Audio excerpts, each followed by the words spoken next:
Every day I realize I'm still learning. Bro, I just watched a YouTube video about like rap beef, right? And even in that, there's so much to learn about. And it's not even like I try to learn from everything, not just school. I think I learn more from things than school, if I'm being honest. I'm not alive to be a student of a college.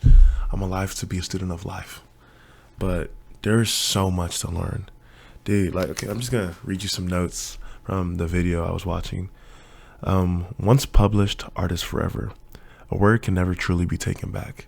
The words I'm literally posting, once published, I can never take it back. I'm literally speaking, putting it on the internet, which even magnifies the effect of it being spoken. But when you speak words, you speak into someone's universe. And then you speaking into someone else's universe, you affect your own universe. We think that words come out like, what can I use? Words, words come out like this, right? And they don't come back this way. But the reality is just like you pointing at somebody. When you point, there's three fingers pointing back at you, right? So as you speak, the words you're speaking are literally being reflected back into your life. You may not notice it at the moment. You may not notice truly, but yeah, it's even forced me to change. Like I usually like to say, so a man thinketh, so a man shall become. But it's so a man think it, so a man talk it, so a man do it, so a man will become. Another thing is, an apology is good, but it doesn't change the reality of the past. That's sorry isn't the sorry allows you to say, okay, for this past thing, I apologize. But because we are future moving, we can never affect the past. All you can ever do is affect the future. So like be present because your presence affects the future. Instant gratification focuses on the current you, into current you, past and slash past you who doesn't exist in the future. So when we think about now, we're focusing on a reality that's not gonna exist. It's actually kind of weird because like I tend to be like, no, I'm so future speaking. No, almost no. Like I am more instant gratification than I want to be, and that's something I actively got to work on because these habits I'm developing are not just for right now, but they're for future me. So it's just figuring it out for real, figuring that out. Then, yeah, it says make things you like, then other people will follow suit. Don't conform. I think when it comes to literally life, I, speaking about me, but me affects you. See, we create things because we're looking for attention from other people. But if you but obviously, I'm not saying focus on you, where you don't think about other people. But I'm saying don't let other people sway too much the purpose of what you're doing unless they're correcting you with love. There's a lot of nuances in what I'm saying, but people should be able to speak and change your thoughts and reality. But even in that, like, if I want to create something, I shouldn't try to create it to please other people. I should create it for the sake of creating. But even in that, be intentional. If you understand what I'm saying, thumbs up in the air. Like, I hope you do. Then, the thing that first stuck out to me is conciseness.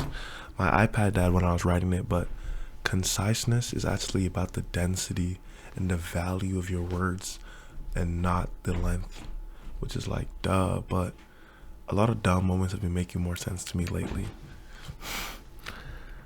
Then, next thing I wrote is not thinking about how short-term events affect the future.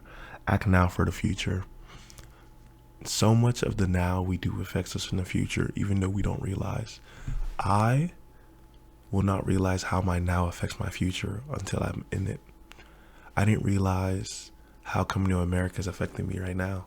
I don't realize how, dude, choosing to not comb my hair made me this. I'm currently growing out my sides. I want a full head of hair. I mean, I have a full head of hair. I have a high taper. And you know what I'm saying? I may not realize how that is affecting my future. Yeah. To know somebody, you must look at their lifestyle and listen to their words. And I think sometimes we let rumors and we let other people's opinions base how we should view people, which is very dangerous in the social media age. Social media, you hear other things about other people, but because we don't truly know people, we think we can speak about their lives, but we really can't. Then the third, the kind of last thing is supply and demand. You create the supply, and you create the supply and demand in your presence. In you being wherever you are, you create the supply and demand of your presence. It's so simple, but it's like, don't do things that don't feel good for now, but for future gain.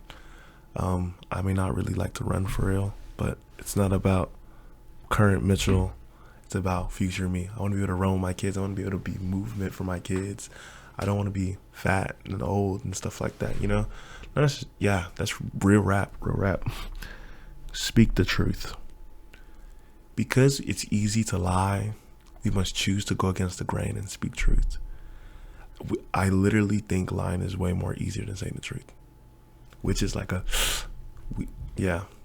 but if you speak the truth, even though people may not realize it now, the truth is this forever going thing, and I think God is truth. So different conversation, but yeah.